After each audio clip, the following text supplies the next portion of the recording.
Chapter 3. A Moment of Clarity. The next few days were a blur. David couldn't quite shake the conversation with Elijah from his mind, but something within him had shifted.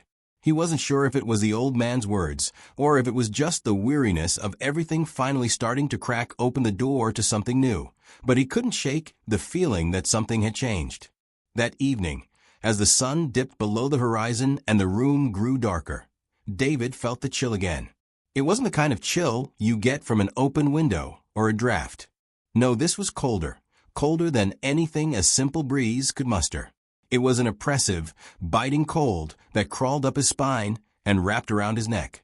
David froze. The darkness was back. But this time, he didn't panic. The voice came again, but it wasn't the same voice as before. This one was deeper, more menacing. "You can't win, David. You never could." David took a deep breath. He had to do something. He stood up, the chair scraping across the floor once more. This time, the room didn't feel like it was closing in on him. It felt different. David raised his voice, but this time it wasn't a tremble. It was firm. "No. In the name of Jesus Christ, I command you to leave." For a moment, nothing happened.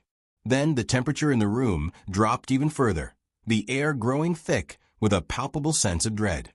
But David stood firm, his hands trembling, but his resolve unshaken. "You have no power here," David said, the words slipping from his lips with an authority he didn't fully understand, but was beginning to feel. And then it happened. The darkness recoiled. The presence seemed to shrink, to cower in the face of David's words.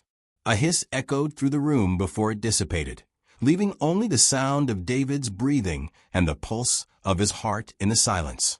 He had done it.